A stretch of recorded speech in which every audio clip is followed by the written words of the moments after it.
resumir eso. Entonces se está planteando que presenten el enunciado, que es una declaración clara y precisa, que describe el propósito, variables, objeto de estudio, referencia al lugar y el momento en que se realizará. Estos dos últimos,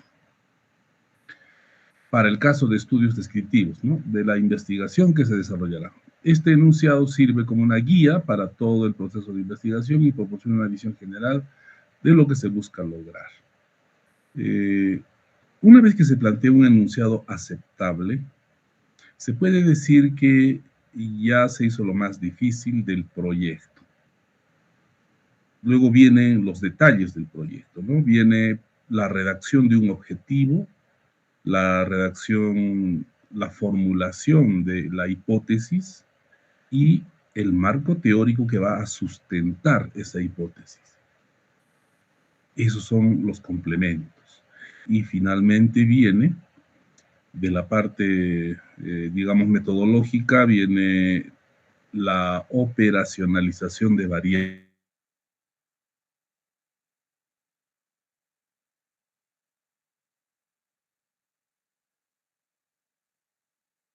identificadas, las variables que hemos incluido en nuestro estudio, en el enunciado. Una vez que hayamos definido cómo se van a medir las variables, recién, jóvenes, recién están en condiciones de sugerir ya títulos. Recién. Pero eso tiene que ir acompañado también de teoría, de metodología de la investigación. Necesitamos urgente en este momento hacerles conocer o refrescar de repente, porque ya ustedes hicieron esto en metodología, que es los niveles de investigación, ¿no? Descriptivo, relacional, explicativo, predictivo, aplicativo. ¿A qué se refiere? Tenemos que hacer un recorrido rápido, un repaso rápido, y después sobre los diseños, el diseño de investigación, diseños no experimentales y los diseños experimentales. El diseño puede ser experimental o no experimental. Si es experimental, tiene tres, digamos, formas, o tres formas de hacer experimentos. El pre-experimento, el cuasi-experimento y el experimento propiamente dicho. Y si es no experimental, tienes dos posibilidades. El transeccional y el longitudinal. Y listo, eso es todo, ¿no? No es muy complicado. Muchos de ustedes están planteando un diseño explicativo, que es saludable. Pero también hay trabajos de investigación descriptivos que también se saludan, siempre y cuando estos hayan sido planteados basados en vacíos de conocimiento, con lo que llama y pierde. No hay pierde y ningún jurado va a poderles rebatir lo que estén planteando. Ese es el objetivo, eso es lo que estamos haciendo. Espero que todos pues estén, al menos todos los que están asistiendo, hayan entendido todo esto que hemos desarrollado y que finalmente ahora ya estén en condiciones de redactar un enunciado. Y si no fuera así, siempre hay la oportunidad de despejar dudas en estas clases. La presentación va a ser el 19, día miércoles, si no me equivoco, o jueves, ¿no? Jueves, en horario de clase, para las dos secciones. El delegado de la AVE va a tener que traerme, igual que en la anterior actividad, las actividades de sus compañeros. La misma fecha del 19 hasta las 24 horas, enviarlo por correo. El asunto, el nombre del archivo que tiene que estar adjunto en el correo electrónico y la calificación. ¿Qué cosa vamos a calificar? Confiabilidad de la fuente en donde se identificó el vacío de conocimiento. Eso es sumamente importante. Incluso muchos pueden cambiar, ¿no?, su tema, pueden cambiar el sustento. Es decir, todo ese tiempo tienen para hacerlo, ¿no? La idea es que planteen, ahora ya, después de esto ya no se puede cambiar. Presentan el enunciado y ya estamos a más de la mitad del semestre, ya no se puede cambiar. De ser posible, es posible, pero el problema es de que empezar de cero, porque si cambias de tema es empezar de cero, ya es muy difícil que puedas, digamos, cumplir con lo que viene. ¿Qué es lo que viene? Tenemos que redactar el marco teórico, tenemos que comprender cómo se hace el diseño metodológico, cómo vas a diseñar, cuál va a ser la estrategia que vas a utilizar para lograr tus resultados. Eso tiene que estar en el proyecto. Y de eso depende el presupuesto. Entonces tenemos que presupuestar y hay que cronogramar. Lo que más nos va a demorar es el marco teórico, redactar el marco teórico inicial. Eso demora. Pero si no cambias de tema, lo que has hecho en la actividad 1, 2, 3, 4, todo eso, si no has cambiado de tema, todo eso te sirve, todo eso es parte ya de la actividad 5, ¿no? Es decir, tienes ya material para poderte defender. Pero si cambias de tema, vas a tener que empezar de cero. Ese es el problema. ¿De acuerdo? Entonces es importante eso de la confiabilidad, la corrección ortográfica y gramatical en la redacción del enunciado.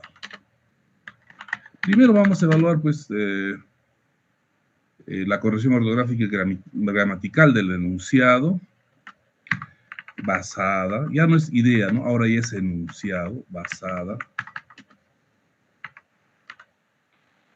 del enunciado basado, sería, ¿no?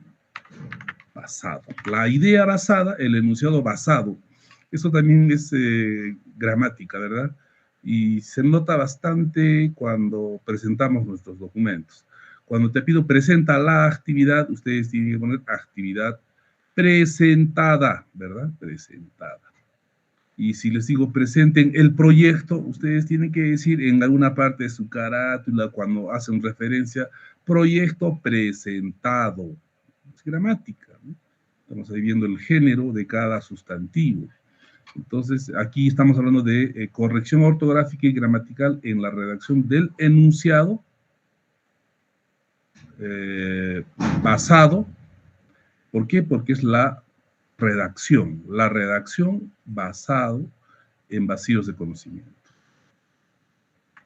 ¿Ya? Ahora, una vez que se ha presentado eso, que se evalúa, también vamos a ver la redacción de la presentación, eso va a quedar para después, vamos a evaluar, se va a evaluar relevancia. Esto ya es importante, ¿no? Relevancia, originalidad y factibilidad del enunciado, del tema de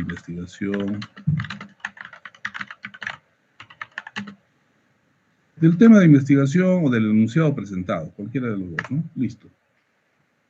Eso vamos a evaluar. La redacción de la presentación, lógicamente, ya me imagino que están teniendo cierta práctica en redactar esa presentación, siguen equivocándose muchos. Y listo. ¿Qué más vamos a evaluar? Ya está esto. Yo creo que es todo. Si por ahí hay algún criterio más, vamos a aumentarlo antes de enviárselos. Acá les voy a poner el contenido y voy a redactar acá las ayudas, de cómo...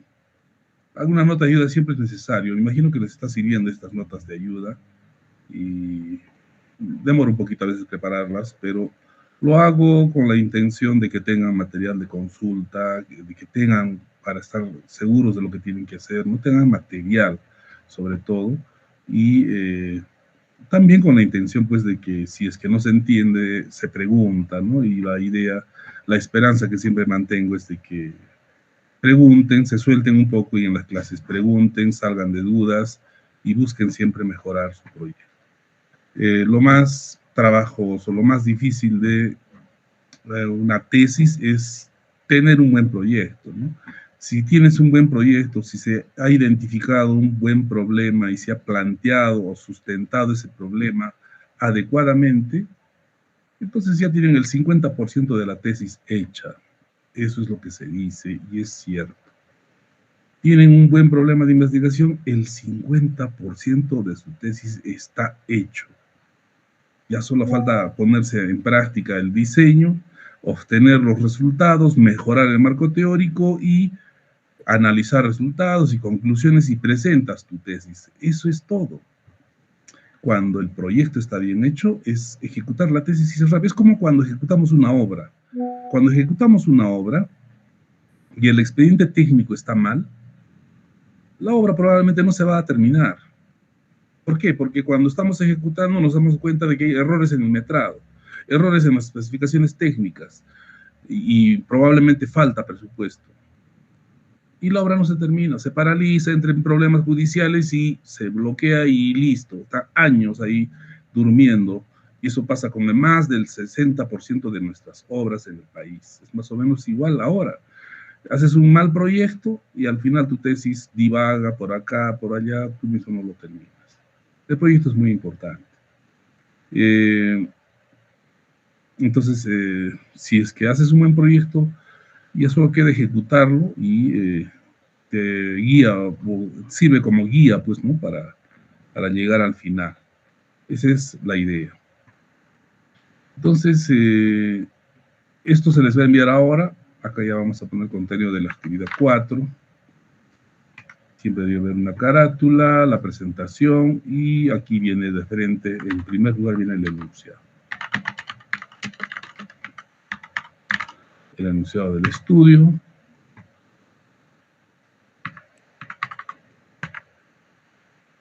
De todas maneras, ahí está el enunciado. De todas maneras se tiene que presentar el artículo donde se encontró la brecha. Se va a seguir pidiendo eso. La brecha identificada también tiene que estar. Esto ya, ¿no? El análisis de factibilidad de la idea de investigación, eso fue hecho en la anterior actividad. Aquí no. Ya no vamos a pedir esto. Pero sí vamos a pedir otras cosas. Por ejemplo,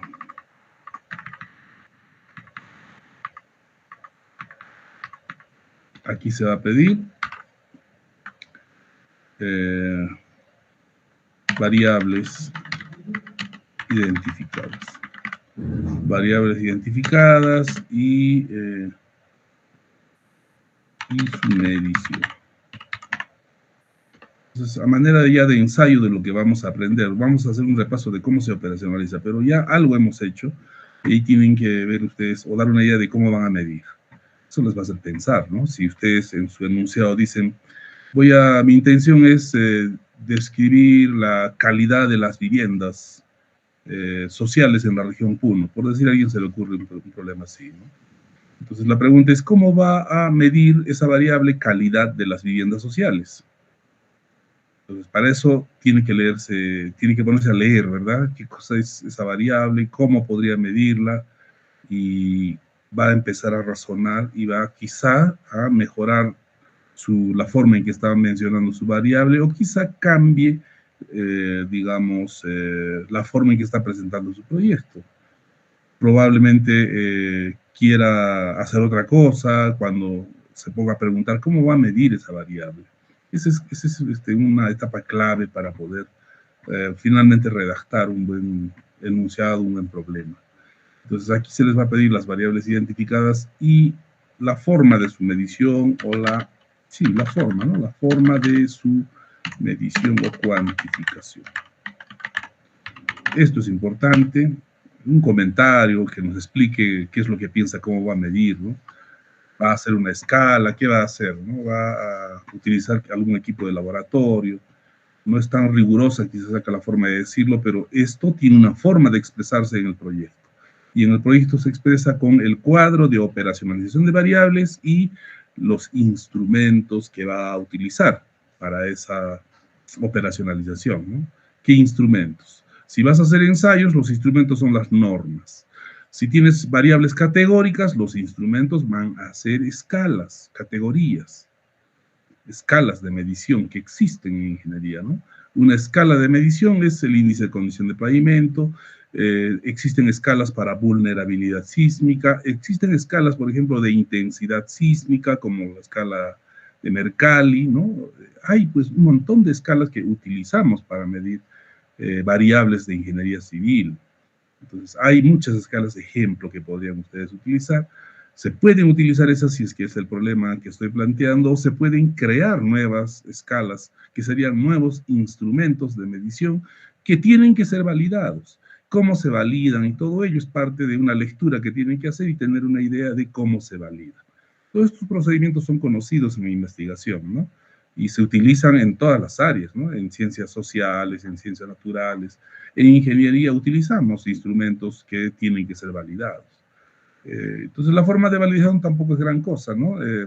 Se prepara el instrumento y eso tiene que revisar dos expertos, dos especialistas en el área y que aprueben la escala y ya eso se puede considerar como una, digamos, aprobación del instrumento o una validación del instrumento.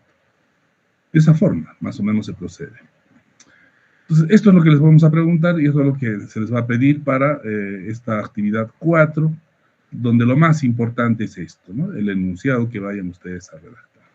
Pero hay, como les dije, algunas cuestiones que tienen que recordar. Bien, entonces empecemos nuestro curso,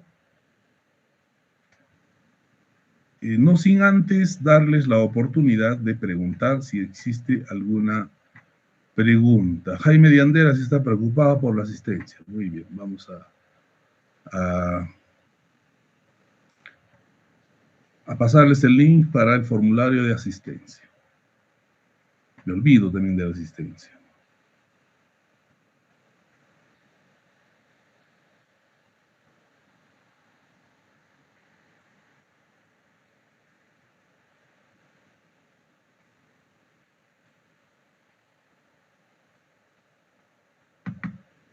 Ya, la asistencia está, el link está en el chat.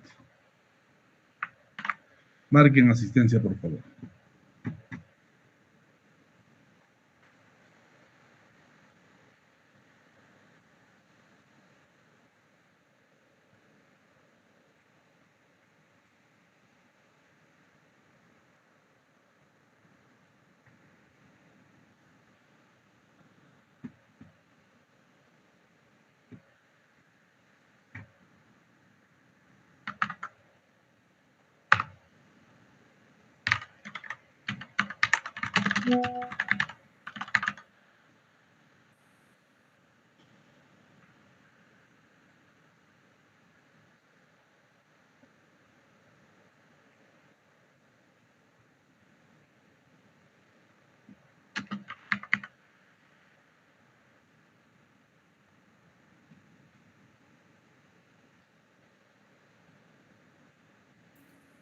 Buenas noches, ingeniero. Buenas noches, dígame. Al marcar la asistencia me sale el mismo error que la anterior clase. Al marcar la asistencia me sale el mismo error que la anterior clase, ingeniero. Ya has marcado, me dice antes de marcar. Ah, sí. Sí, ingeniero. A ver. Limitar a una respuesta. Ya, ahora sí. Ya, disculpen, me equivoqué. Ahora sí, actualicen y vuelvan a marcar.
Muy bien, terminamos con la asistencia.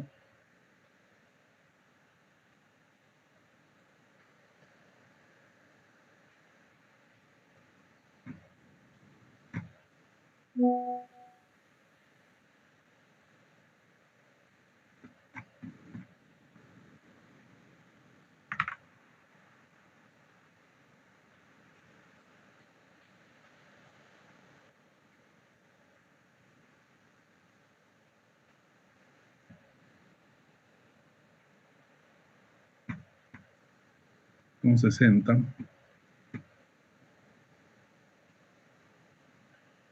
Y aquí tengo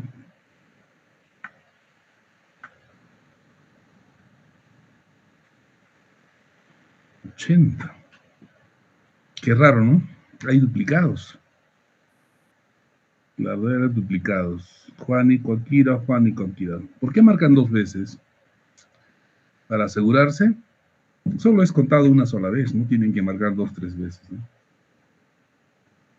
Basta que vean el mensaje de su registro, su respuesta ha sido activo, registrada, lo que dice en el mensajito, ¿no?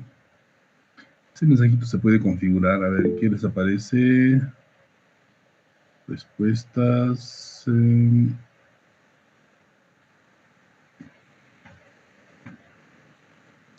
Que aparezca el mensajito, se ha registrado tu respuesta, quiere decir que ya llegó tu asistencia correctamente. Entonces no tienes que volver a enviar, no es necesario.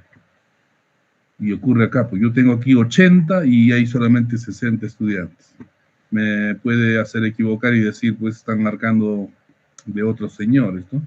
Pero aunque lo dudo, porque si me llego a enterar o llego a descubrir que están haciendo eso, pues simplemente se pone a cero a todos en actitudinal, ¿no? Por deshonestos.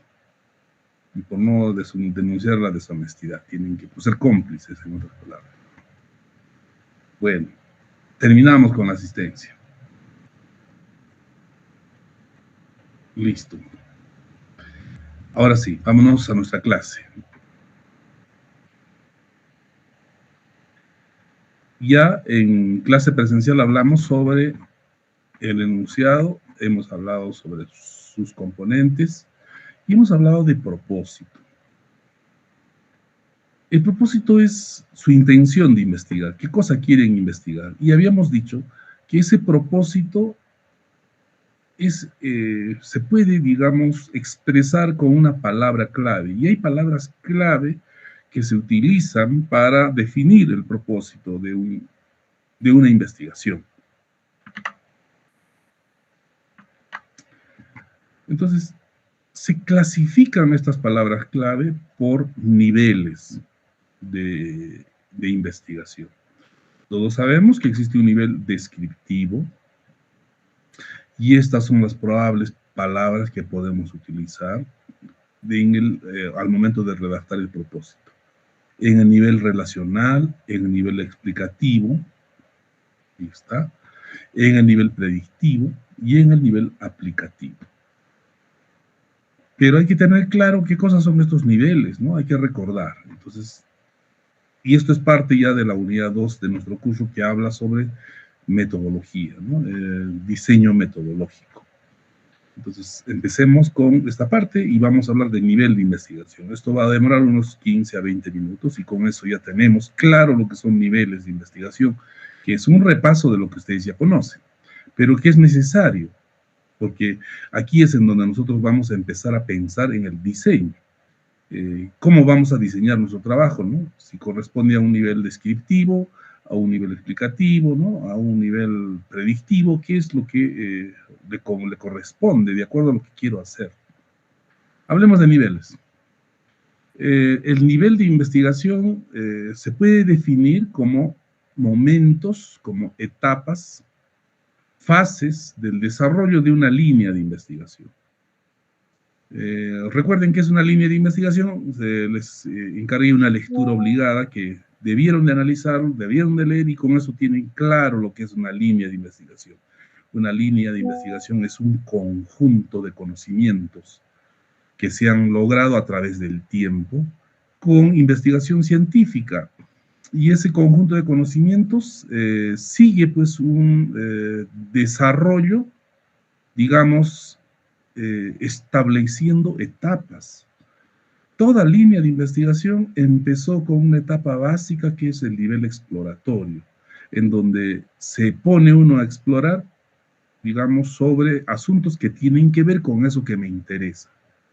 Por ejemplo, el concreto o el suelo y sus propiedades mecánicas o sus propiedades físicas. Después viene el problema y la línea de investigación, por ejemplo, de cómo mejoro o supero las dificultades que me presentan los suelos cuando quiero cimentar una estructura. Sabemos todos pues de que existen suelos muy difíciles de trabajar, ¿no?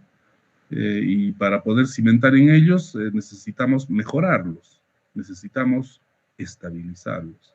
Y ahí nos damos cuenta de que existen pues 1001 formas de mejorar un suelo. Y empieza una línea de investigación. Se empieza a explorar las, digamos, primero necesidades que tenemos de mejorar o de estabilizar un suelo. Y se realizan pues investigaciones exploratorias para poder, digamos, identificar cuáles son los problemas, por qué hay problemas con ciertos suelos, y hay ciertos suelos que no requieren o no tienen esos problemas de estabilidad, por ejemplo.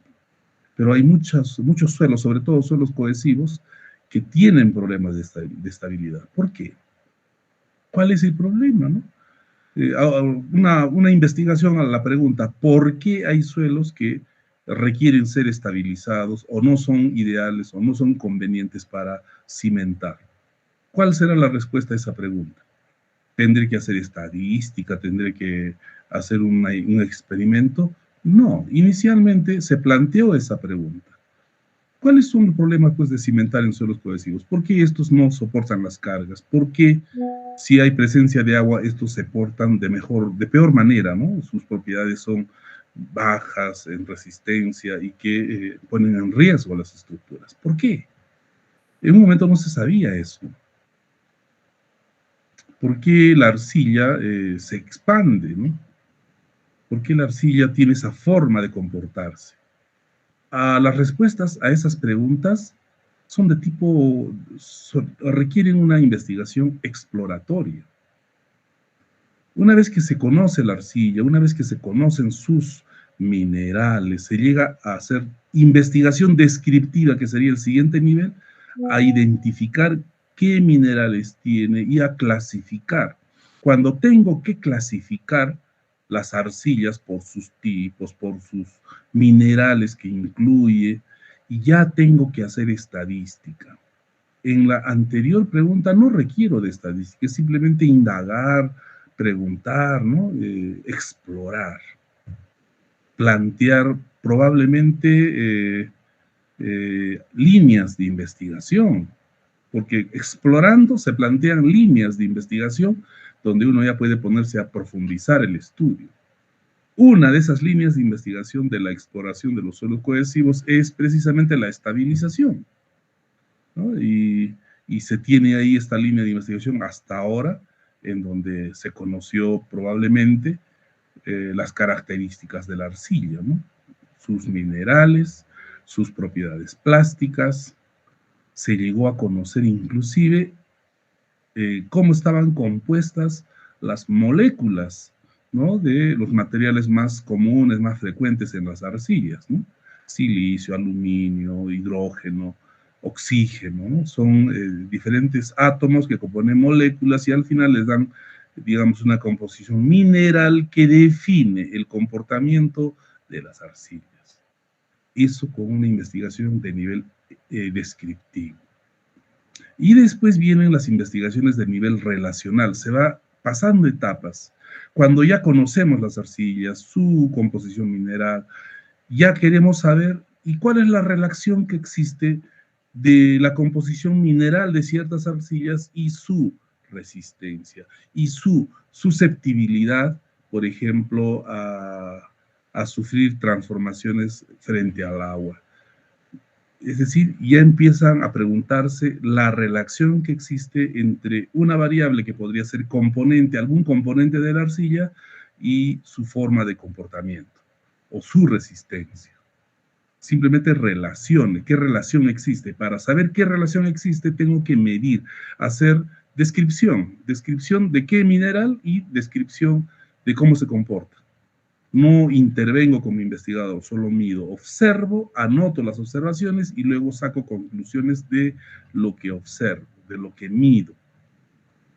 Después del nivel relacional vienen los experimentos, el nivel explicativo, en donde ya intervengo como investigador. En el nivel explicativo yo pruebo ciertos químicos, ciertos materiales, por ejemplo, para cambiar la química de una arcilla, para alterar, para generar una reacción en la arcilla, y con ello intervengo. Cuando yo le agrego un químico a la arcilla y controlo la cantidad del químico o el tipo de químico en diferentes muestras y evalúo qué es lo que pasa con esas muestritas, ahí el investigador está interviniendo. Se dice que hay intervención del investigador. Entonces, cuando hay intervención del investigador, cuando está manipulando una variable, ese tipo de investigación es explicativa y eso es un experimento. En el estudio relacional no interviene el investigador solo observa, y el observar, entiéndase, medir. Llevar un suelito al equipo CBR, llevar un suelo al equipo de corte directo, practicar el CBR en un suelo, eso es observar o medir. Entonces, si yo saco una muestra, lo llevo al laboratorio y ensayo triaxial, corte directo, estoy observando o midiendo su resistencia al corte. ¿Dónde está la intervención del investigador? Según metodología de la investigación, ahí no ha habido intervención del investigador. Aquí le llama la metodología de investigación intervención. Le llama intervención cuando el investigador manipula deliberadamente una variable. A nivel relacional, tú analizas siempre variables de dos en dos. Hay una variable y otra y las observas. Las tratas de encontrar la relación que existe entre una y la otra. Por ejemplo, ¿qué relación existe entre la humedad y el CBR de un suelo? Sabemos qué relación existe porque se han hecho estudios relacionales de ello. Se han medido suelos de diverso tipo, con diversa humedad, y se saben cómo varían los CBRs. Solamente medir, no intervenir, no agregar más agua, hacer secar, no. Suelo que encuentro, determino su humedad, el tipo de suelo y le ensayo el CBR. Me voy a otro sitio, en una cantera o en una carretera, encuentro un suelo, mido su humedad, clasifico el suelo y le practico el CBR. Entonces, con eso hago un banco de datos. Tengo cientos de resultados donde he medido humedad, tipo de suelo y el CBR. ¿Qué variables he relacionado? Humedad, CBR, tipo de suelo, CBR. Eso es relacionado. Y puedo decir la relación que existe entre estos suelos con esta humedad, su CBR es tanto. Habré probado, pues, de un mismo tipo de suelo varias humedades habré, digamos, medido, dependiendo de la cantidad de ensayos que haga, y puedo obtener relaciones. Puedo hacer relaciones, ¿no? Entonces, eso es el estudio relacional. ¿Cuándo hay intervención? Si es que ya no quiero estar midiendo cientos de suelos o tipos de suelo, y lo que quiero es agarrar un tipo de suelo y a ese tipo de suelo le induzco una humedad artificialmente, ¿no? Yo digo, este suelo lo seco, ¿ya? Hay un suelito, una muestra de suelo, lo seco. Esa misma muestra o una parte de esa muestra, aparte, le agrego un poco de agua y a otra parte más agua y a otra parte lo saturo totalmente. Voy a tener 4 muestras de un mismo suelo, el mismo suelo con 4 humedades diferentes y les ensayo el CBR. Ahí, en el momento en que yo estoy manipulando la humedad, secando, aumentando humedad en unos y así gradualmente, en ese momento estoy interviniendo. Esa es la intervención.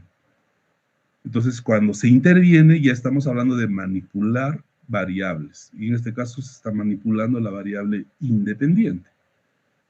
Y se observa la variable dependiente, el efecto que quiero observar, sea CBR, límite líquido, lo que sea, ¿no? Y esto ocurre en el concreto, ocurre en los fluidos, ocurre en cualquier, digamos, material, ¿no? En los fluidos, ¿cómo sería la manipulación? Es conocido, por ejemplo, que la temperatura afecta el flujo del agua, ¿no? A cierta temperatura el agua es más, digamos, fluida o menos viscosa, ¿no? Pero a cierta temperatura puede ser más viscosa, imperceptible de repente al tacto o al ojo humano, pero hay formas de determinar, ¿no? La temperatura incide en la densidad del agua, ¿no? Por ende también puede incidir en la viscosidad, podría incidir en otras propiedades. Entonces, cuando yo induzco temperatura voluntariamente, estoy modificando, manipulando una variable.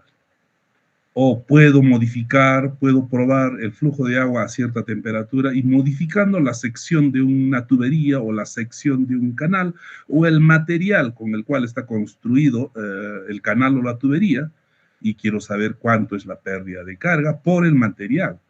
Entonces yo digo tal material, tal material, tal material voy a utilizar, estoy manipulando una variable que es el material del canal, por decir.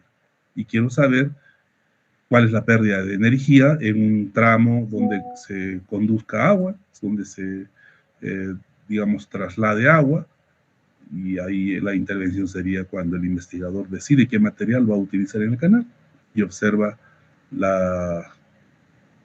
el caudal, ¿no? Observa de repente los indicadores que le van a permitir finalmente calcular caudal, o puede observar otras variables para calcular algunos indicadores como el número de Reynolds, el número de Fruit, lo que corresponda a lo que sea pues pertinente en esos casos, ¿no? Entonces siempre hay que pensar en niveles de investigación que son etapas. Una línea de investigación empezó con conocimientos básicos, conocimientos que exploran de qué se trata, y una vez que se identifica y se conoce ya el asunto, se empieza a investigar cada vez con mayor detalle, descriptivo, relacional, explicativo, predictivo, y la etapa final es el aplicativo. Entonces, todos los conocimientos en las áreas sociales, en ciencias naturales, en ingeniería, siempre es el mismo proceso. Eso es lo que nos dice este concepto. Aquí vemos claramente eso. Pero aquí vamos a un poco más. Miren, esta es una línea de investigación, empieza del nivel exploratorio. En el nivel exploratorio, las preguntas son de tipo cualitativo, ¿no? El estudio es cualitativo en un nivel exploratorio. ¿Por qué se le dice que es cualitativo? Porque las respuestas incluso pueden ser subjetivas, dependiendo de la posición, el punto de vista del investigador. Es subjetivo, no tiene sustento en estadística, solamente observa y dice, a mí me parece esto, yo logré encontrar esto, aquello, se podría indagar lo siguiente, se podría hacer lo otro para conocer más. En el nivel exploratorio no hay variables, y no se usa, por ende, estadística. Entonces se dice que es investigación cualitativa. Bien, una vez superado el nivel exploratorio viene el nivel descriptivo. En el nivel descriptivo ya tenemos variables, pero se analizan de una en una, por eso se dice que el nivel descriptivo es univariado. Se maneja una variable a la vez. Si yo tengo un suelo, quiero saber su resistencia al corte. Entonces, esa resistencia al corte es una variable. Pero, ¿qué tal si en una investigación me interesa saber resistencia al corte, CBR y resistencia al corte triaxial? Corte directo, corte triaxial y CBR, esos tres valores quiero conocer de un suelo. Es de nivel descriptivo porque simplemente se trata de medir la resistencia al corte triaxial, medir la resistencia al corte directo y medir el CBR. Pero alguien dirá, pero si son tres variables, resistencia al corte triaxial, corte directo y CBR, son tres variables. Sí, tiene razón, son tres variables, pero cuando se analizan, cuando se observan, o sea, evalúan, es de una en una. ¿Y qué cosa hago con conocer, por ejemplo, el CBR de un suelo o de una cantera? Por ejemplo, de 20 muestras. ¿Qué hago conociendo el valor de la resistencia al corte directo de ese mismo suelo, de 20 muestras?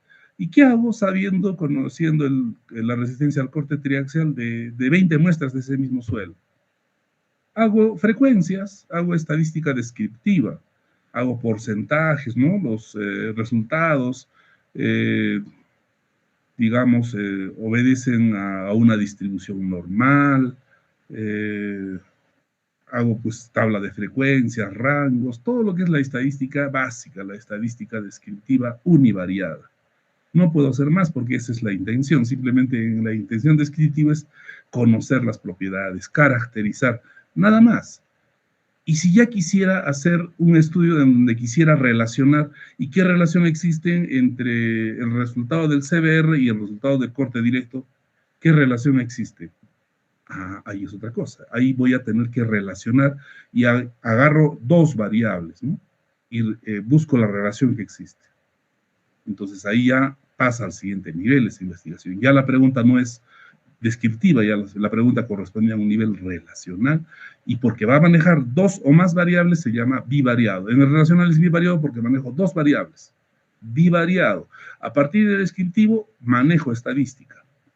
Entonces, cuando se maneja estadística, se habla de investigación cuantitativa.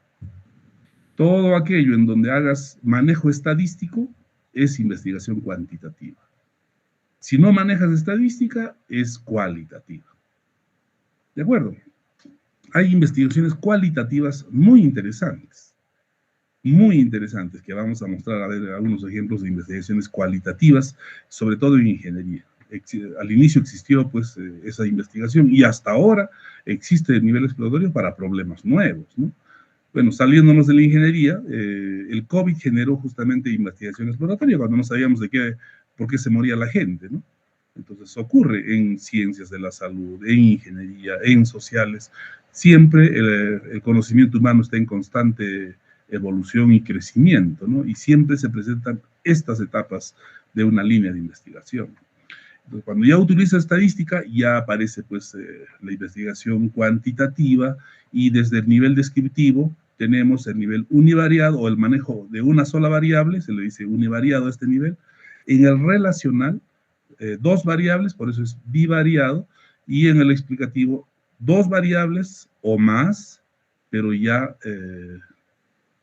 observando que hay una causalidad, es decir, una variable causa algo en otra, o una variable depende de algo, depende del efecto de una, de la otra, ¿no? Entonces hay pues causalidad entre esas dos variables. Ese es el nivel explicativo. Y luego el nivel predictivo, que se trata de predecir, se trata de pronosticar, y que incluye, para hacer la predicción o el pronóstico, tengo que experimentar también. O sea, este predictivo engloba al nivel explicativo, puede englobar también investigaciones del tipo relacional, ¿no? Y finalmente el nivel aplicativo, en donde se manejan probablemente más de dos variables, y en donde lo que se busca en este caso en el nivel aplicativo siempre es mejorar, siempre es la eficiencia. Generalmente en ingeniería nos vamos digamos, evaluar la eficiencia y decir cuál es mejor o cómo podría mejorar algún producto, algún material que se haya investigado, algún proceso también, ¿no? Lógicamente. Bueno, estos son los niveles de investigación que tenemos en la ciencia. De acuerdo a los niveles, se pueden plantear algunos objetivos para entender qué es lo que corresponde por nivel. En un nivel exploratorio, por ejemplo, busca conocer, definir un hecho, un objeto o fenómeno. En el nivel descriptivo se busca describir un hecho, objeto o fenómeno. En el nivel relacional ya se busca demostrar relaciones entre dos variables, del fenómeno, del objeto o de lo que está generando el interés de conocer. En el nivel explicativo busca explicar, demostrar causalidad entre dos o más variables. En el nivel predictivo se busca predecir, pronosticar ocurrencia de hechos. En ingeniería civil, por ejemplo, la generación de caudales por modelos matemáticos, es un nivel predictivo. Es decir, en el nivel relacional se ha planteado un modelo matemático. El modelo matemático es un estudio relacional, ¿no? Se relacionan factores y podemos, digamos, si hago el modelo matemático de un río, del comportamiento de un río, puedo saber qué caudales va a tener ese río de acuerdo a ciertos factores que se pueden observar, como intensidad de lluvia, tipo de suelo, pendiente de la cuenca, área de la cuenca, etcétera, etcétera. Con esos factores puedo predecir el caudal, pero para lograr predecir tengo que haber hecho un estudio relacional para tener un modelo matemático. Entonces, en el nivel predictivo, busco predecir y busco pronosticar ocurrencia de hechos, basado en modelos matemáticos, por ejemplo, o en simuladores también. Ese es el nivel predictivo, ¿no? Y en el nivel aplicativo se busca resolver el problema. Cuando tenemos un problema grande en ingeniería, pasan por estos niveles y en el nivel aplicativo generalmente ya se tienen soluciones. Entonces, se tiene no solo una solución, se tienen muchas soluciones y generalmente queremos saber cuál es la solución más eficiente.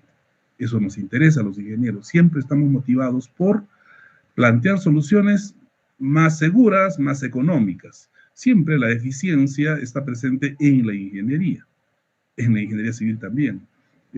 Sabemos cómo se ejecuta una vía, cómo se construye un muro. El proceso constructivo de la ejecución de un muro, del acabado de un muro, está dado, digamos, para cierto tiempo o tiene un tiempo de caducidad. A medida en que avanza la tecnología, mejoramos los productos y los procesos. Se pueden mejorar procesos. El proceso constructivo evoluciona. Ahora ustedes habrán escuchado de las impresoras 3D, que ya no solo imprimen cositas pequeñas en PVC. Ahora se escucha de impresoras 3D que te imprimen casas, viviendas completas, ¿no? En 24 horas tienes una vivienda de 2 o de 3 niveles. Impresas con una impresora en 3D, pero en vez de tinta, ¿qué cosa bota la impresora 3D? Mortero. ¿Han visto eso en el YouTube? Busquen, ¿no? En el YouTube, impresora 3D de casas. Y esa es una nueva tecnología, incluso que están planeando llevarla en las aeronaves que van a ir a Marte, a otros planetas, para imprimir, pues, ahí ciertas viviendas, ¿no? Pensando ya en irse a vivir a esos planetas. Esa lectura es la que corresponde y ahí estamos desarrollando justamente niveles aplicativos, mejorando mayor eficiencia en los procesos constructivos, transformar, innovar un proceso constructivo. Es posible, ¿no? En nuestro caso. Y muchas veces antes de llegar al predictivo, pues antes de llegar a nivel aplicativo, tienes que haber pasado por estas etapas, haber desarrollado experimentos que nos demuestren que pueden funcionar, que son factibles de ser utilizados. Bueno, esos son los objetivos por nivel, algunos, digamos, objetivos a manera de guía para que se entiendan estos niveles. Propósito. Aquí está relacionado a cómo puedo definir el propósito de un enunciado. Esto nos sirve, ¿no? Si estamos en el nivel exploratorio, donde se busca identificar, definir, interpretar, determinar algún hecho o fenómeno. En el nivel descriptivo ya se busca describir un hecho, describir un objeto, un fenómeno previamente identificado. Las variables se analizan de una en una, por eso se le dice que es univariado. En el nivel relacional busca determinar probabilísticamente la relación. Recuerda eso, ¿no? La relación. En el nivel relacional es qué grado de relación, qué nivel de relación existe entre una y otra variable. Eso es lo que se busca en el nivel relacional. ¿Recuerdan la formulita de módulo resiliente?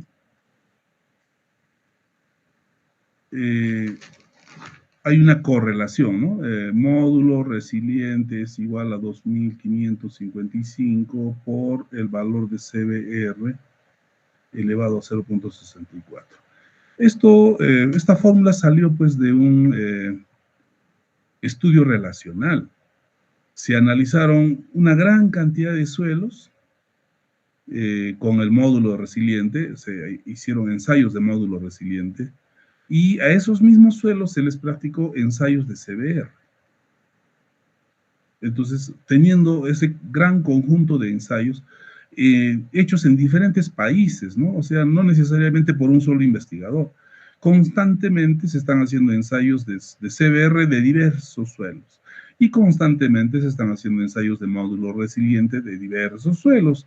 Entre los datos que tenemos que dar cuando hacemos CBR está el tipo de suelo, la clasificación, y también se acompaña de algunos otros estudios o ensayos de cada suelo. Y cuando hacemos módulo resiliente igual, tenemos que saber qué tipo de suelo es, ¿no? Su clasificación, algunos datos de granulometría, de plasticidad, de humedad. Entonces, en el mundo se produce pues mucha información de datos de CBR y datos de módulo resiliente.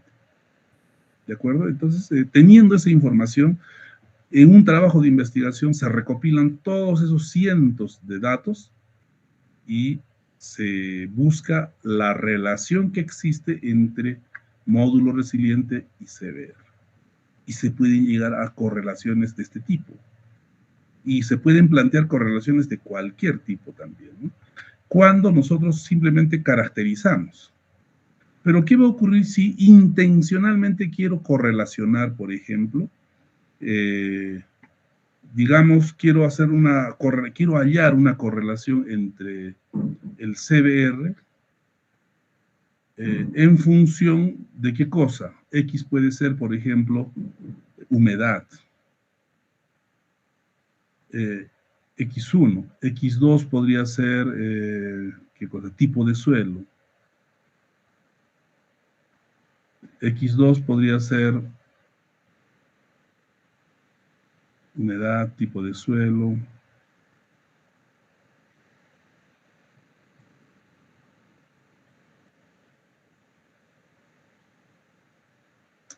Su densidad, por decir, ¿no? Podría buscar alguna otra variable más por ahí, ¿no? Densidad, se me ocurre, a ver, otra propiedad que podría ser, su relación de vacío, su porosidad, su gravedad específica o su peso unitario, ¿no? O su peso específico, por decir, ¿no? Es decir, podría hacer mediciones de estas propiedades en los suelos y también hacer el estudio CBR. Entonces, basado en estos resultados, podría hallar una relación que existe entre estas propiedades y el CBR de un tipo de suelo.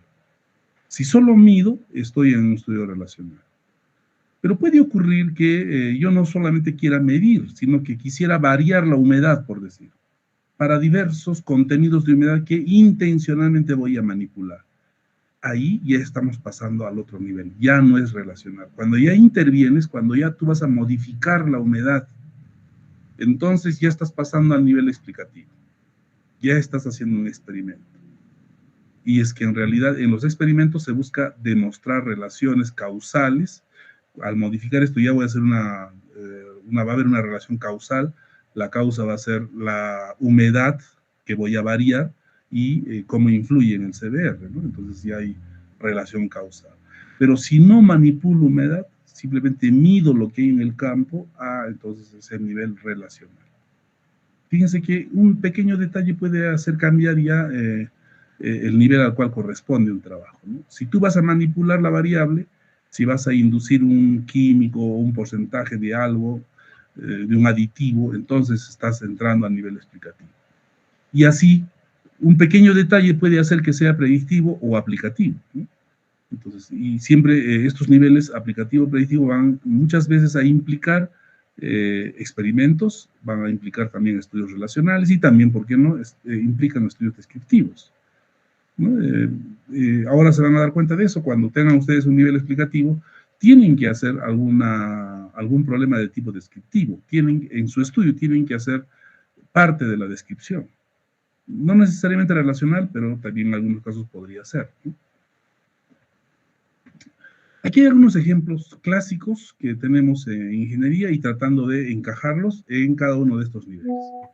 Por ejemplo, el nivel exploratorio, si el problema fuera fisuración y agrietamiento en losas de concreto de pavimento rígido, en el nivel exploratorio lo que se buscaría sería la identificación de fisuras y grietas en losas de concreto de pavimento. Es decir,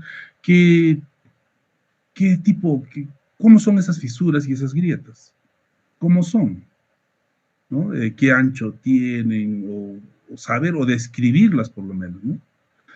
En un nivel descriptivo, ya lo que se busca es frecuencia de presencia de fisuras y grietas. Es decir, con qué frecuencia se presentan estas figuras en las losas de concreto. Y ahí podremos decir, pues, ¿no? Digamos, hay mayor cantidad de fisuras y grietas en cierta avenida o en ciertas calles o en cierto tipo de calles. Estudio de frecuencias. Hay pavimentos rígidos o losas de concreto en pavimentos rígidos más fisurados y agrietados en la costa, o digo, en la selva, más que en la sierra. Y a su vez, más en la sierra que en la costa. ¿Cuál es el detalle? ¿Por qué más pavimentos deteriorados o fisurados en la sierra? ¿Por qué? Pero ¿cómo llego a hacer esas preguntas sabiendo esta frecuencia? ¿Qué cosa es frecuencia? Es simplemente análisis estadístico univariado, ¿no? Saber porcentaje de ocurrencia de ese fenómeno.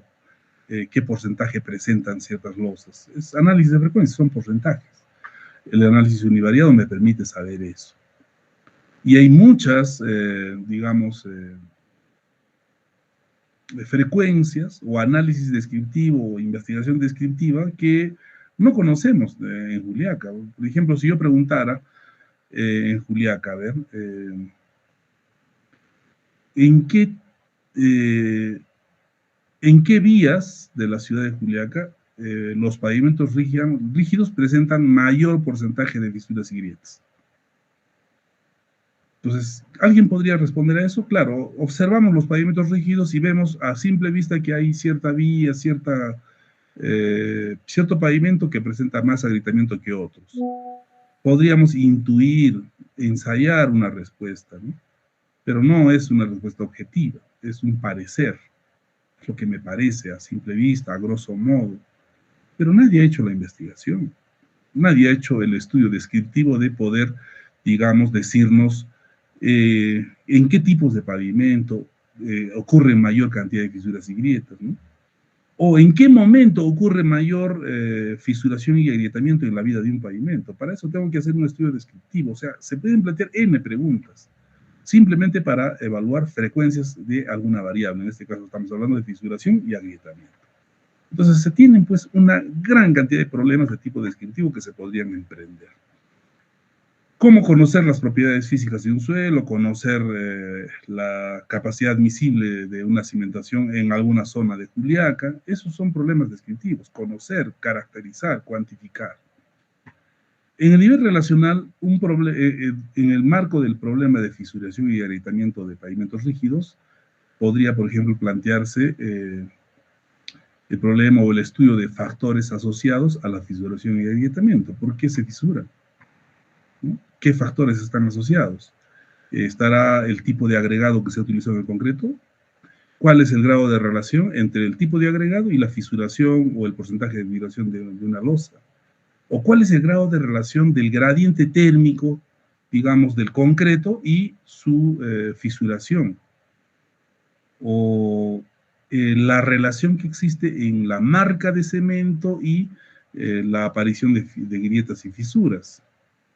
Entonces, ahí estamos en estudios relacionales, solamente estudiar, pues, cuál es el grado o nivel de relación. ¿Existe o no existe relación? También es otra pregunta que podemos responder con este tipo de estudios, ¿no? Y luego, en el nivel explicativo ya la cosa es un poco más práctica, podríamos decir, porque hacemos o llegamos a hacer experimentos, lo que nos gusta, pues, a los ingenieros, ¿no?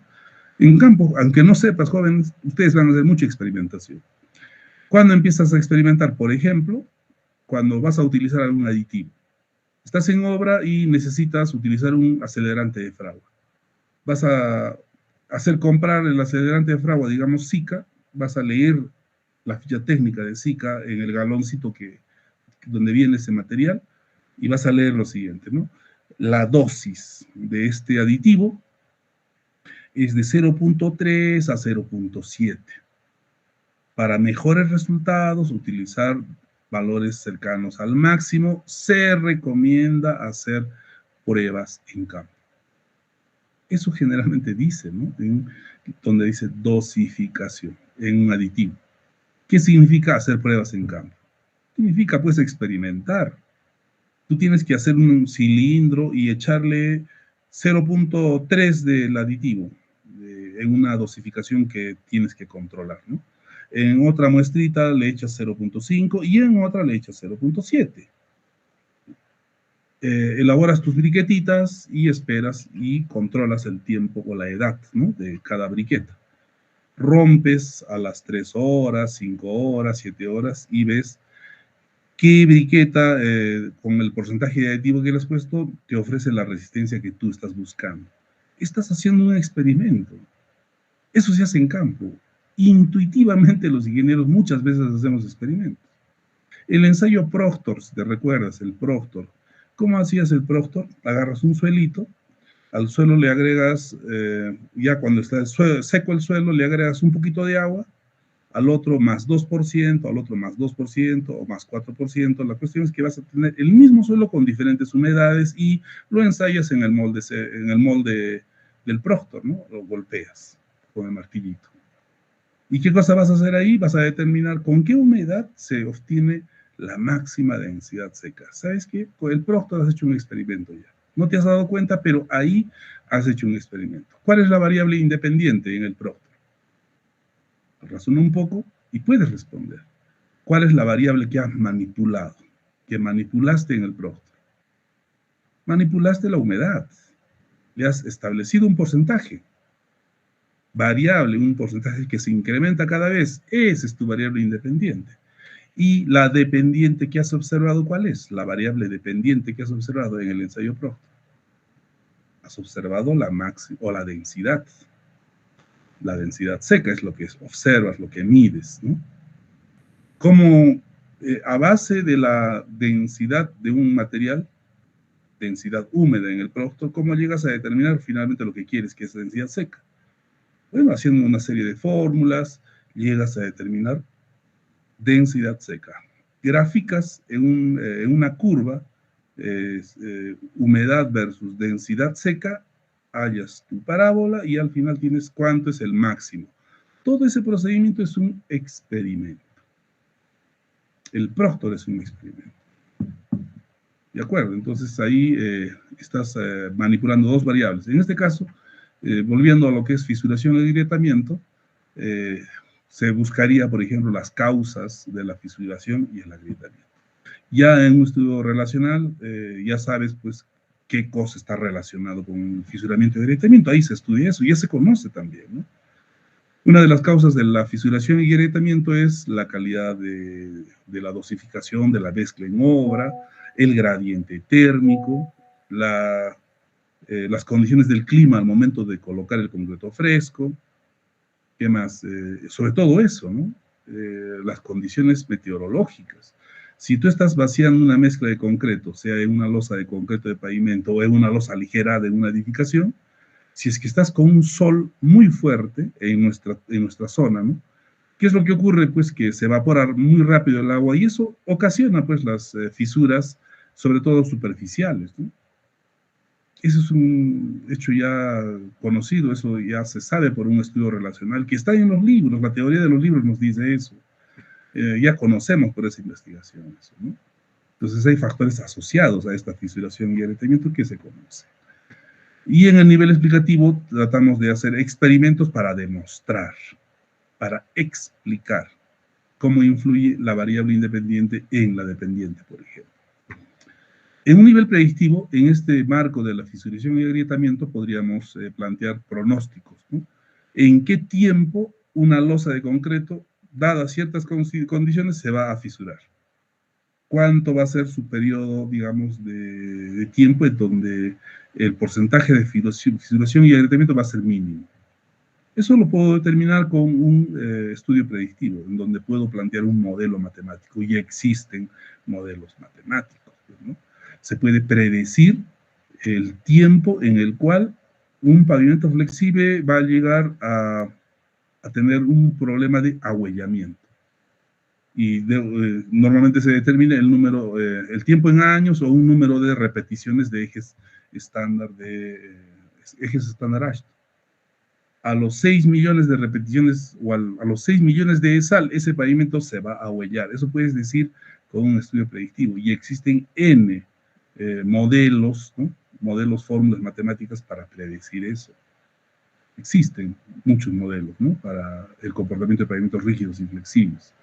Y finalmente el nivel aplicativo, donde se tiene que realizar, pues, buscar el tratamiento, prevención de estas fisuras y agrietamientos. Es decir, aquí ya hay soluciones, ya se ha investigado lo suficiente y lo lógico sería, pues, proponer un tratamiento definitivo. La pregunta es, ¿existe un tratamiento definitivo para evitar fisuración y agrietamiento? Sí existe, solo que no conocemos, desconocemos, o no es posible de controlar en un 100%, ¿no? Porque son muchas las variables que intervienen y quizá haya variables que todavía no nos hayamos enterado que existen o estén relacionadas. ¿Qué variable probablemente que existe y no estén relacionadas podrían existir para fisuración y agrietamiento? Difícil. Podría ser, por ejemplo, a ver, me pongo a pensar, alguna variable que está relacionada y que no haya sido considerada, por decir. El tamaño máximo de agregados en la subbase, ¿estará relacionado con la fisuración y agrietamiento de las losas? Difícil, ¿no? No hay relación. Entonces, anulado esa variable. ¿Qué factor asociado podría, digamos, no estar considerado o que no se conozca? Podría existir. Este tema de fisuración y agrietamiento se ha estudiado tanto que probablemente podemos decir que ya se conoce casi todo. Todo lo que es con el concreto al menos se conoce. ¿Existiría alguna cosa que no se conoce? ¿Alguna relación por ahí escondida y que algún día se conocerá? Pues yo creo que sí. ¿Por qué? La investigación en ingeniería y sobre todo en materiales ahora ha ingresado en un campo en donde desconocemos muchos lo que ocurre. ¿Saben qué? Hace unos años, hace décadas, se utilizaba la investigación a nivel macro, decimos, ¿no? Se evaluaban las obras, elementos estructurales, una losa de concreto y todo. Después se empezaron a investigar el comportamiento de los materiales a nivel micro, pequeño, ¿no? Ya donde la vista no era suficiente y se tenía que observar con microscopios. Y cuando haces una mezcla de concreto, le agregas un aditivo, ¿cómo se, digamos, se acomodan, se arreglan las partículas, pero a nivel microscópico? Ese es el nivel micro. Muchos desconocemos eso, pero ya eso hace décadas se ha empezado a investigar a nivel micro. ¿Y saben cuál es el tiempo ahora? La investigación a nivel nanométrico. Es decir, mucho más pequeño que el nivel microscópico. Ahora viene, pues, el uso de nanomateriales, ¿no? ¿Cómo influye un nanomaterial en el concreto, en el suelo, en cualquier otro material? ¿Cómo influye? Entonces ahí hay mucho campo que desconocemos a nivel nanométrico. Y ahí se están descubriendo muchas cosas, sobre todo, por ejemplo, en la cuestión del asfalto. Estamos llegando a entender cómo el asfalto responde a los efectos climáticos, pero a nivel nanométrico. Requerimos ahí, para hacer esa investigación, un instrumental que ya no tenemos. Y en ese campo, las grandes potencias están llevándonos la delantera, pues, lógicamente, por la tecnología que manejan, y nosotros simplemente tenemos que observar. Porque ya no podemos investigar ahí. Bueno, pero tampoco eso nos debe de desanimar. Nosotros tenemos mucho por averiguar, mucho por investigar en nuestra zona a nivel macro, micro. A nivel nanométrico, pues tenemos ciertas restricciones, ¿no? Pero ahí se están desarrollando investigación exploratoria a nivel nanométrico. Y hay bastante. Viene por eso justamente ahora la etapa de la investigación, pues, a ese nivel, ¿no? Y Los nanomateriales no son actuales, ojo, los nanomateriales se han descubierto ya hace algunas décadas, pero su aplicación se está empezando a probar en diferentes campos de la ingeniería civil, como estabilización de suelos, por ejemplo, como el mejoramiento de propiedades del concreto, pero a nivel nano. Entonces ahí desconocemos todos, ¿verdad? Entonces quienes están al día con la investigación, quienes pueden leer un artículo en fuente confiable, se enteran de ello. Ahí tienen ustedes una, digamos, justificación para dedicarse a leer artículos actuales en fuentes confiables, Science Direct, por ejemplo. En cuanto a subrasantes inadecuadas, igual, acá se presentan algunos ejemplos que nos permitirían, digamos, entender de mejor manera cómo es que se podría plantear algún problema en cada nivel sobre una línea de investigación. En este caso, la línea de investigación sería, pues, el comportamiento, ¿no?, de subrasantes o la estabilización de suelos de subrasante. Y aquí tenemos la sucesión de investigaciones que se podrían dar. Bueno, todo esto que hemos hablado está en estas referencias bibliográficas. Se ha preparado con estas referencias y si gustan profundizar, hay que leer esto. Lo que sí tenemos que tener en claro es que tenemos, para poder aplicar estos niveles de investigación generalmente, desde el descriptivo hasta el aplicativo. Son 5 niveles y que desde el nivel descriptivo se hace uso de la estadística, por eso se dicen que son cuantitativos, y que la intención o el objetivo, vamos a decir, está también acá, son diferentes objetivos y que por la complejidad que tienen estos objetivos, generalmente le corresponde niveles superiores. ¿De acuerdo? Esto es lo que, digamos, se tenía para explicar lo que es en cuanto a niveles. Y ahora queda simplemente tratar de ubicar lo que ustedes piensan investigar en alguno de los niveles.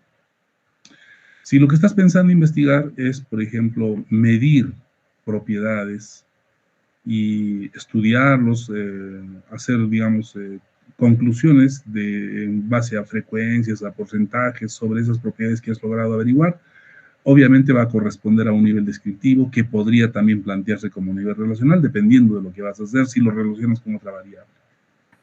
Si lo que estás pensando es experimentar, si lo que estás pensando es observar los efectos de alguna acción sobre alguna variable y observar qué es lo que pasa, eso definitivamente es el nivel explicativo, es un experimento. Y la forma de presentarlo también es sencilla, eso vamos a ver y se les va a proporcionar apoyo en esa parte. ¿De acuerdo? Entonces, hay muchos que plantean problemas tan sencillos como quiero saber qué cemento es mejor. Alguno ya lo planteó por ahí, ¿no? Entonces, implícitamente, cuando quieres saber qué cemento es mejor, tú estás diciendo cuál de esos productos es más eficiente. Porque ¿cómo vas a determinar qué es mejor? Por la eficiencia generalmente, ¿no? ¿Cuál es más eficiencia? E indirectamente estás planteando ya un nivel aplicativo, porque el cemento ya es una solución. ¿Solución para qué? Es un material que ha llegado a plantearse como solución ¿para qué? Para tener pues un material duro, con buena resistencia y que nos permita construir viviendas. El cemento es el resultado de un proceso de investigación que viene de hace cientos o miles de años y que ahora es un material digamos, probado que funciona y que se puede utilizar. Pero ahora ocurre que hay diferentes tipos de cemento y diferentes marcas de cemento. Y la pregunta siempre es, ¿cuál de esas marcas me sirve mejor para hacer este trabajo? Eso, tan simple como se puede preguntar, implica una investigación de nivel aplicativo. Entonces, ¿cómo se hacen estas investigaciones de nivel aplicativo, predictivo? Todas tienen una forma, tienen digamos, un esquema conocido. Y ese esquema conocido se puede plantear en fórmulas y se puede entender de mejor forma haciendo uso de fórmulas. Ese es el aporte, por ejemplo, del doctor Francisco Charaja. Es investigador de la UNA, que en paz descanse, pero ha dejado bibliografía y ha dejado textos de cómo podemos utilizar la formulación matemática simple para poder plantear problemas o estudios de nivel descriptivo, relacional, explicativo, predictivo.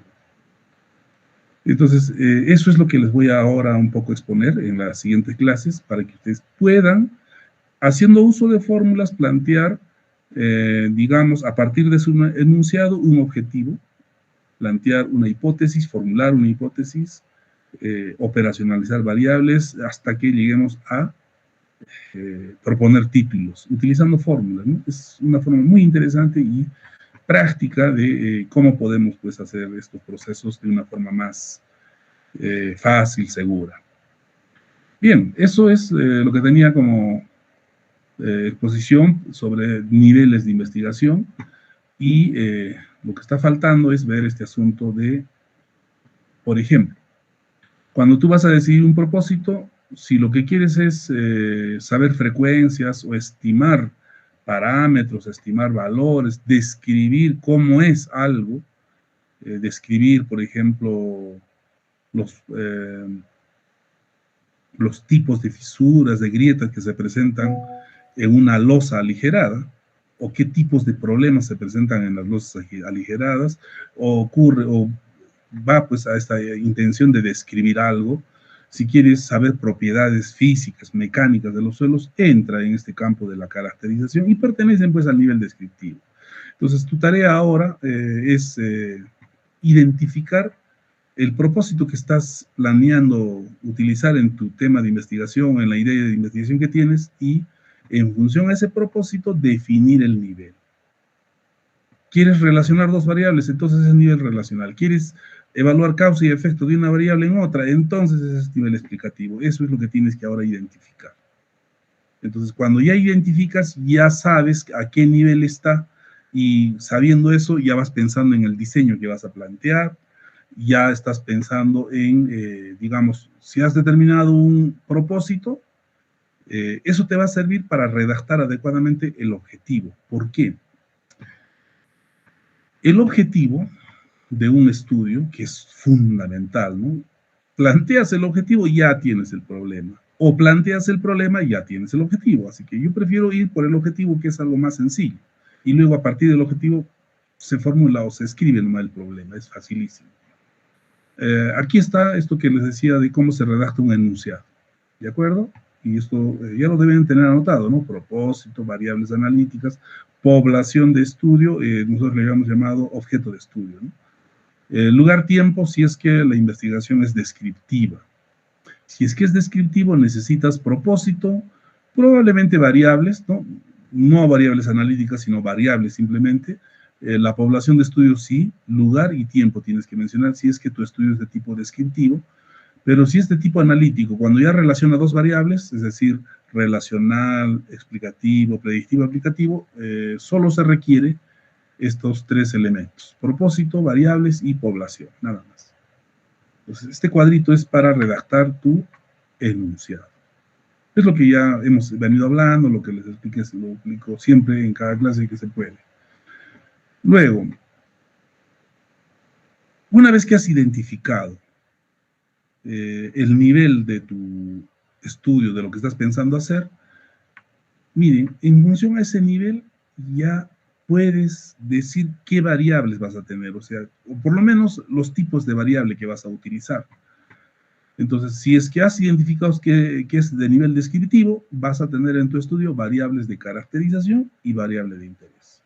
Si has identificado que es de nivel explicativo, lo que vas a hacer es un experimento, entonces vas a tener variable independiente y dependiente. Si es de nivel relacional, vas a tener variables asociadas, variable de supervisión. Si es de nivel aplicativo, variable de calibración y variable evaluativa. Este cuadrito te permite conocer el tipo de variable que vas a tener en tu estudio. Esto es importante.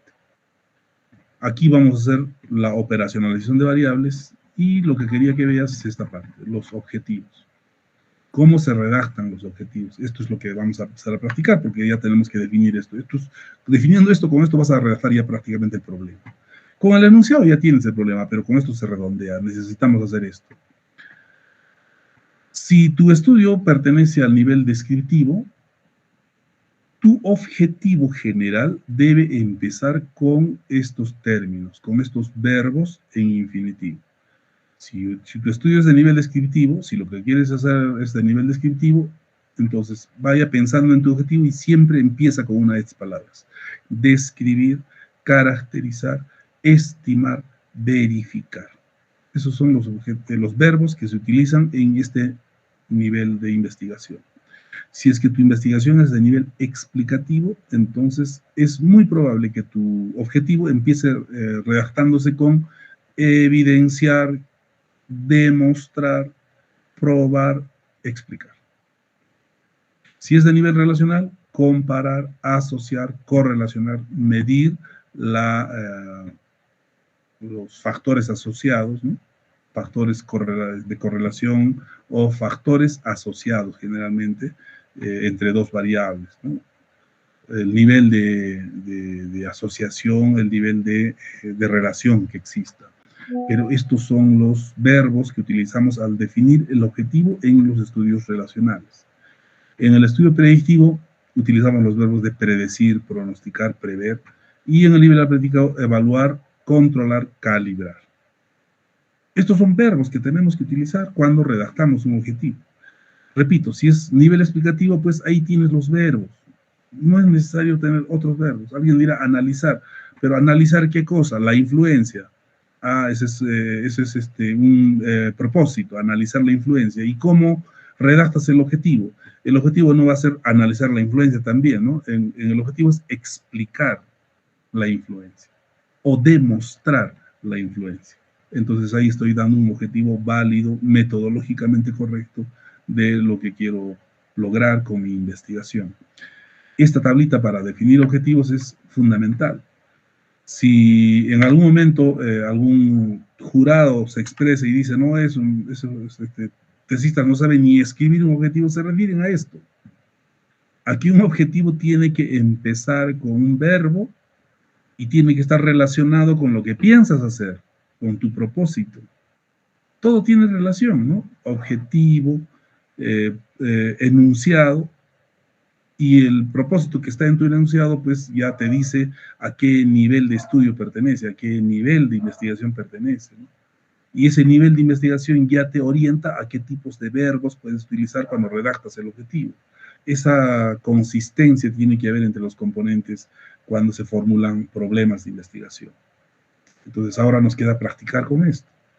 Practicar esta tablita o este documento que se llama portafolio de aprendizaje, te lo voy a proporcionar, no para que lo presentes, sino para que lo tengas y puedas sacarle provecho, utilizarlo cuando tengas que redactar lo que se está empezando a pedir ahora ya, ¿no? Se está empezando a pedir ya el enunciado. Entonces acá tienes una pequeña ayuda que te puede servir. Bien. Frank Coaquira, adelante. Si tienes alguna pregunta, voy a atender algunas consultas y con eso terminamos.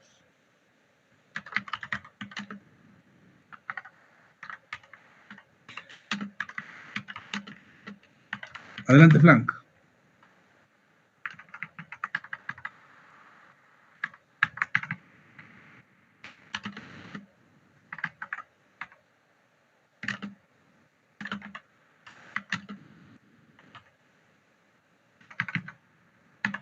Frank Coaquira, ¿qué ha pasado? Ya, Frank parece que se ha dormido. Michelle Surco, adelante.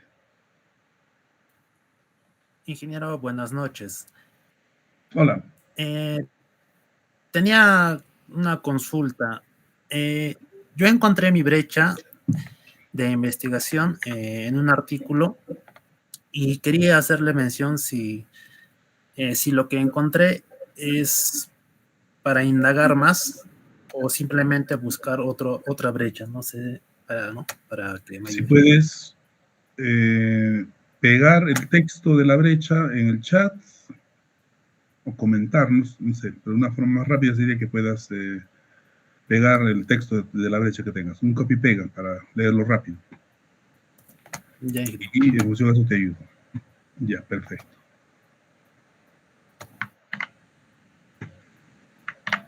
A ver, dice, a falta de investigación sobre el rendimiento, ya, acá empezamos a ver, sobre el desempeño. Esa es la traducción correcta, ¿no? A falta de investigación sobre el desempeño y la durabilidad a largo plazo. Durabilidad a largo plazo. De las mezclas asfálticas recicladas, con alto contenido de pavimento asfáltico recuperado. Bueno, aparentemente esto de acá está tendiendo a decir una brecha, aparentemente. Sí, eso quería Pero consultar. no creo que sea todo el texto, ¿no? Así está incompleta la idea. Así está Eh, ma- incompleta. a ver.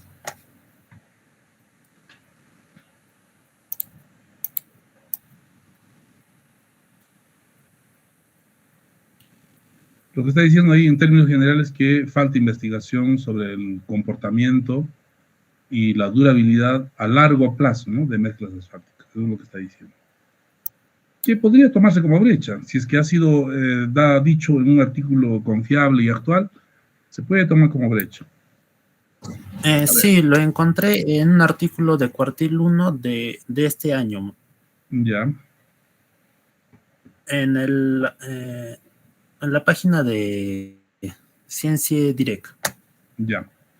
Entonces, mira, aquí está siendo claro. Lo que te está diciendo, ya, aquí se entiende que falta investigación. ¿Qué cosa? ¿Sobre qué? Sobre el comportamiento de una mezcla asfáltica con componentes reciclados. De acuerdo, esa es la brecha, uno. Y dice, sobre todo, ¿no? El comportamiento y la durabilidad a largo plazo. Aquí está el detalle. Durabilidad a largo plazo, ¿qué implica? Que tienes que hacer ciertos ensayos para evaluar, analizar la durabilidad. Ahora hay que preguntarse cómo se evalúa durabilidad a largo plazo de estas mezclas asfálticas. Si esta es la brecha, ahora hay que responder a esta pregunta. ¿Cómo se mide la durabilidad a largo plazo? Entonces, Lo que, sí, adelante. lo que estaba investigando era sobre lo que es el ensayo de fatiga por flexión, eh, lo que me ayuda a evaluar, ¿no?, la resistencia de la mezcla asfáltica. ¿Qué me has dicho? ¿Qué ensayo? El ensayo de fatiga por flexión. Fatiga por flexión. Ya, muy bien. Si te he dicho fatiga por flexión, entonces ahí ya entramos en la factibilidad, en el análisis de factibilidad. Si es fatiga por flexión, tú tienes ese equipo, sabes en qué parte del país hay un ensayo para evaluar fatiga por flexión.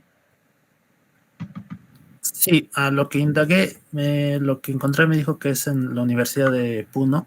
Ahí hay un laboratorio que realiza ese ensayo. Ah, en Puno hay ese aparato para fatiga por flexión, en la UNA. Sí. Interesante. Se lo- Si ya encontraste eso, excelente, ¿no? Ya con eso tendrías resuelto el asunto de factibilidad. Sería factible que hagas el ensayo, porque no debe estar, no sé cuánto costará, pero debe ser asequible, ¿no? Lo más caros en ensayos son los triaxiales. Corte directo está, por ejemplo, en unos 250, 300 soles normalmente por espécimen. Y en este caso de fatiga por flexión, pues, no sé, los ensayos estarán ¿cuánto? Alrededor de 100, 200, me imagino, ¿no? Entonces, financieramente también podría ser factible poderlo ejecutar. Si es que has averiguado eso, estaría bien. Yo voy a hacer algo más, a ver que quiero salir de dudas. Voy a preguntarle al chat GPT sobre esto. Y así, con esta herramienta, esta inteligencia artificial, pueden preguntar cualquier duda que tengan sobre alguna variable que aparece. Esta variable de durabilidad la he observado mucho en muchas brechas. Hablan sobre durabilidad, incluso durabilidad de pavimentos. Por eso que muchos alumnos presentan en sus temas durabilidad de pavimentos. Y mi pregunta siempre es, ¿cómo vas a medir la durabilidad del pavimento? Les pregunto, ¿no? Y, igual que en tu caso, durabilidad a largo plazo de mezclas asfálticas. ¿Cómo vas a medir eso? Ese es el problema. ¿Cómo vas a medir? Eso lo haces en tu evaluación de factibilidad, pues, ¿no? Tienes que saber qué necesitas para medir esa variable. Entonces yo le pregunto acá al chat GPT que me diga primero qué es, ¿no?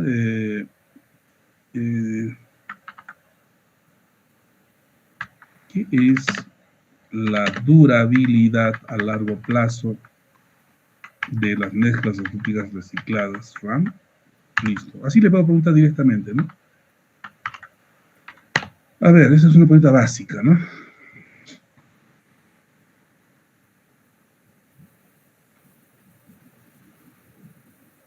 A ver.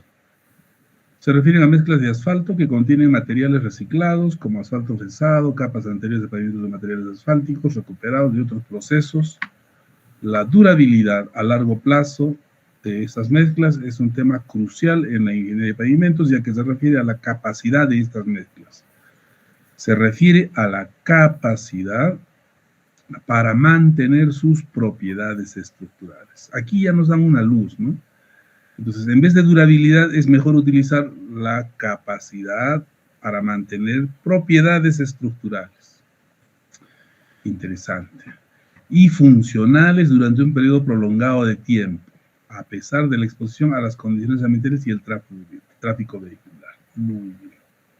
Calidad, a ver, dice, varios factores influyen en la durabilidad. Calidad de materiales, proceso de reciclaje, diseño de la mezcla, condiciones ambientales, estos intervienen en la durabilidad.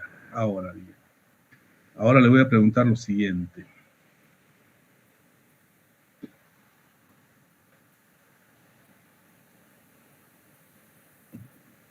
Capacidad para mantener propiedades estructurales. Muy bien. Le voy a preguntar a ChatGPT, explica cómo puedo determinarlo, determinar la capacidad de mezclas asfálticas para mantener sus propiedades estructurales en tiempos prolongados de servicio, por decirlo. Vamos a ver, ¿qué me dice sobre esa capacidad?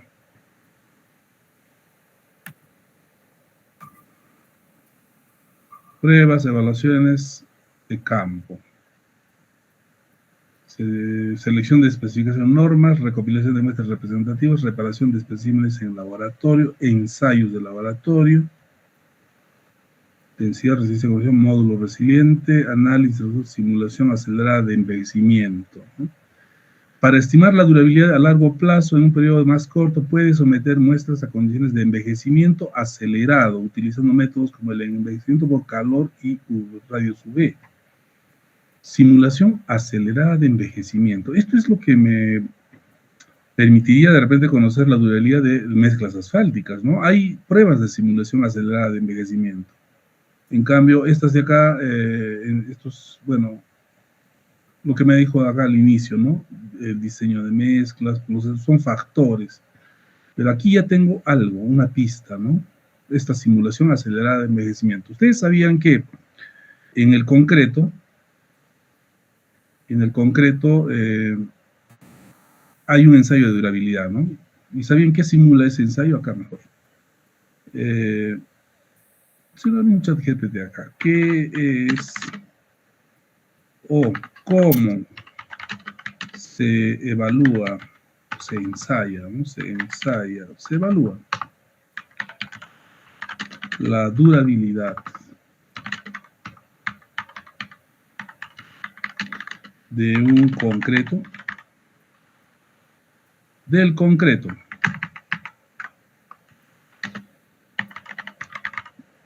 A ver, vamos a ver si nos cuenta.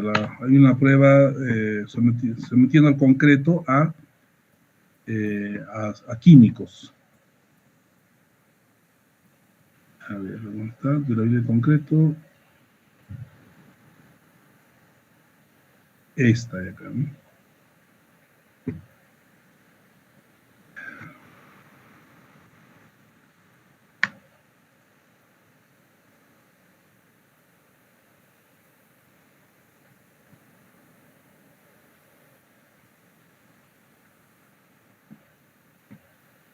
Ya, no solo es resistencia, te está diciendo acá, en consecuencia, el problema de la durabilidad es sumamente complejo en la medida en que cada situación, condición de servicio, amerita una expresión particular, tanto en el material, el diseño de mezcla, etcétera. Concepto de durabilidad. El ACI define la durabilidad del concreto como la habilidad para resistir la acción del intemperismo.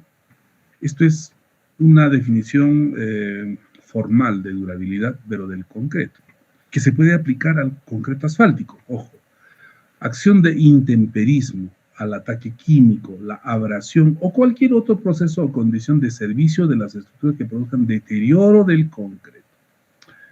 La conclusión primordial que se desprende es la definición anterior, es que la durabilidad no es un concepto absoluto que dependa solo del diseño de mezcla ni de su resistencia a la compresión, ¿no? Sino que está en función del ambiente de exposición y las condiciones de trabajo a las cuales estén sometidos concretos. Ya, yo quiero saber el ensayo. Quiero mostrarles eso. Hielo y deshielo, efecto de la pasta de cemento, efecto de los agregados, efecto de pasta, ambiente, abrasión, corrosión, reacciones químicas. Conclusiones. Hay un ensayo de durabilidad del concreto que es someterlo a una solución. La solución química se medio de la cabeza, ensayo de durabilidad. Entonces, acá le preguntamos, a ver. Acá puede estar.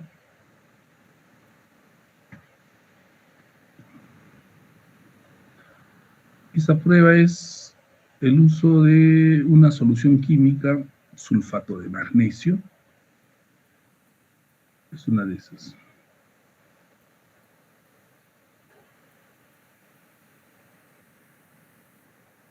Acá está, durabilidad.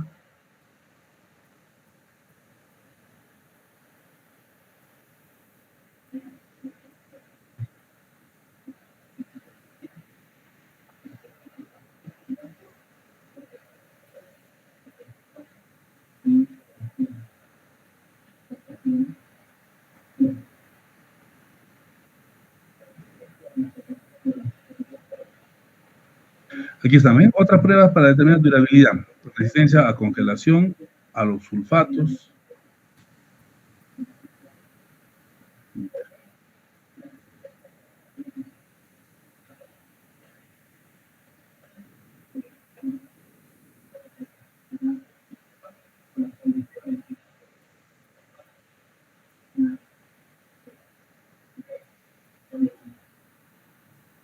Ya. Así como se puede evaluar la durabilidad de un concreto, de igual manera se puede evaluar la durabilidad también de los asfaltos. A eso quiero llegar. Entonces, lo que tenemos que hacer y lo que tendrías que hacer como tarea es qué ensayos se requieren para evaluar justamente la durabilidad de mezclas asfálticas. A eso vamos a llegar. ¿Qué ensayos se tienen que hacer?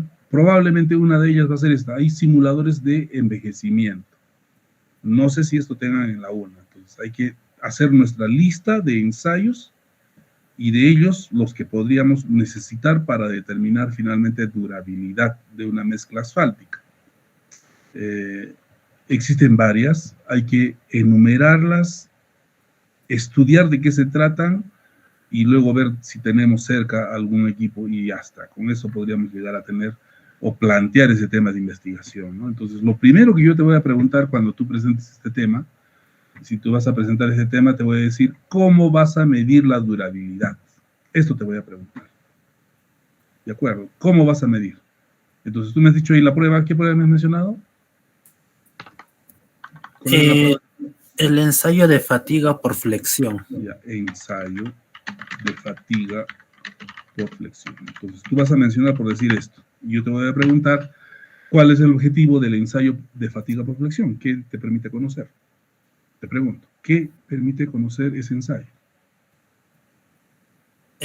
Lo que entendí es que evalúa la resistencia de la mezcla asfáltica a la fatiga bajo cargas repetidas.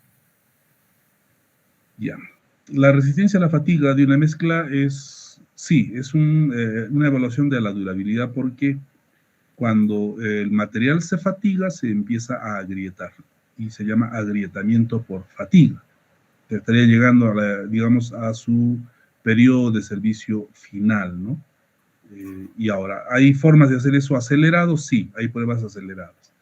Podrías agarrarte esa prueba, tendrías que estudiarla bien y podrías determinar la durabilidad en términos de fatiga por flexión. Es, digamos, una pequeña parte de la evaluación de la durabilidad de una mezcla. Hay otras pruebas que se deberían de hacer, ¿no?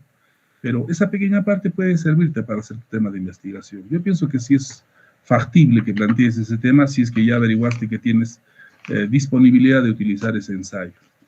Solamente en términos de fatiga, para no complicarnos, ahí nomás deberías de indagar bien qué norma es, cuál es el objetivo, y por conocimiento general que tenemos de los asfaltos, esta prueba de fatiga te permite saber justamente cuánto tiempo, digamos, el asfalto va a durar cuando está sujeto a flexión. Todo pavimento está sujeto a flexión, ¿verdad? Son pavimentos flexibles.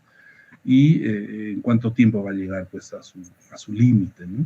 Cuántas repeticiones va a requerir para que llegue a su límite, que serían, digamos, los resultados que podrías dar tú con una mezcla asfáltica experimental.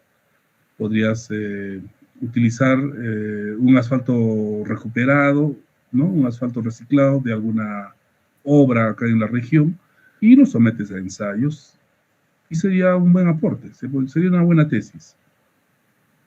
No sé si con eso tienes ya más claro el asunto. Sí, sí, ingeniero. Tú eres... Michelle, ingeniero. Michelle, ¿no? Sí. Michelle Surco, ya. Entonces, lo único que sería esta brecha, susténtala bien que esté en el artículo. Si es 2023, está muy bien, ¿no? Ahora, ocurre lo siguiente, cuando encuentras una brecha, y a veces está esta en la introducción, si es que has visto, digamos, dice esto, falta de investigación y todo ello, y esto lo ha dicho alguien y te aparece así, por decir, ¿no? Por decir así. ¿Qué significa? Este 23 entre corchetes, ¿qué significa? Significa que esta es una afirmación que está hecha en este documento, ¿no? En el documento 23.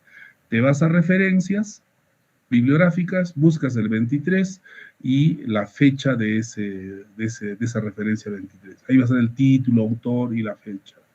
Y a veces ocurre esto, ¿no? Es una brecha interesante, pero lo ha dicho alguien en este documento. Tú te vas a este documento y resulta que es demasiado anterior, muy antiguo, y ya pues ya no es una brecha actual, ¿no? Ese sería el único problema. Si te has cerciorado de eso, si no existe esto, ¿qué pasa si no existe esto, así como está, como estás diciendo? Entonces, quiere decir que esto le pertenece al autor del artículo que estás revisando. Entonces, la fecha que le corresponde es la fecha de publicación de ese artículo. Listo, con eso sales de dudas y con eso ya te aseguras si es una brecha válida o no. Ya, ingeniero. Y eso es lo que yo les evalúo cuando ustedes presentan una brecha. Muchas veces por el apuro, algunos que hacen, lo que aparece no falta investigación sobre tales cosas, y lo copian y lo pegan. Y probablemente hayan evaluado o no lo que está entre corchetes, digamos 4.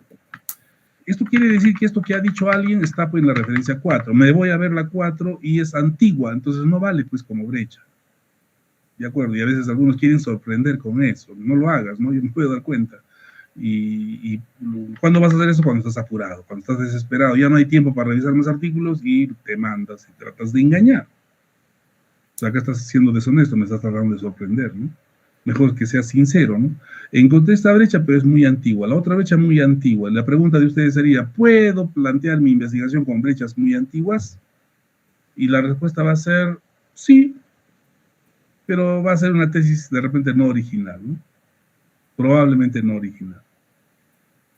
Pero no es la intención nuestra, ¿no? Yo pienso que has tenido tiempo suficiente para encontrar un trabajo de investigación original, ¿no? Y basado en brecha actual. Eso es lo que estamos buscando. Esperemos que hayan tenido éxito, hayan encontrado brechas actuales. ¿Alguna otra pregunta? Ninguna, ingeniero. Muchas gracias. Correcto. Frank Coaquira no se escucha el audio, claro, pero pudiste haber colocado tu pregunta en texto. Si lo tienes, ponlo en este momento, si no, ahí no me quedaste. Y los demás no tienen preguntas. Están muy bien, ¿no? He visto muy buenos temas en lo que han presentado. Hay un porcentaje que está muy bien. Los felicito, han trabajado bien. pero hay algunos que no han encontrado ni antecedentes en fuente confiable, ¿no? Han presentado, o sea, siguen presentando, pues, antecedentes de fuentes de confiabilidad discutible. Entonces, ahí ya la situación es preocupante, por decirlo menos.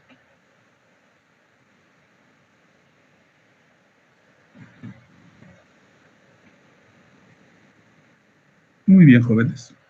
No hay preguntas. Apenas concluya con los detalles de la actividad 4, voy a compartirlo con su delegado. Esta parte no va a ser muy compleja, ahí está la evaluación. El contenido, como les digo, es enunciado, artículo, brecha y o sea, simplemente un listado de las variables, un pequeño comentario. Y nada más, no va a ser mucho, ¿no? Lo que acá interesa es el enunciado. Cómo lo presentan, cómo lo redactan. Eso es lo importante. Y que ya con esto estamos ya terminando nuestra primera etapa del trabajo que nos hemos puesto a hacer. Y ahora ya vienen simplemente los detalles. Aquí es más sencillo, ¿no? Hacer la operacionalización, ver el diseño metodológico, el presupuesto, ya es hasta divertido hacer eso, ¿no? No es muy complejo. Lo problemático, lo trabajoso es llegar a este enunciado. Eso es lo problemático y justamente eso ya se tiene que evaluar ahora para ponerles ya una nota de la primera parte del curso, la actividad 4. Nos vemos, jóvenes, hasta la siguiente sesión.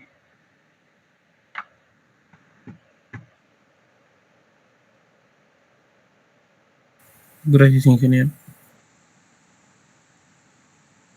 Buenas noches con todos, nos vemos.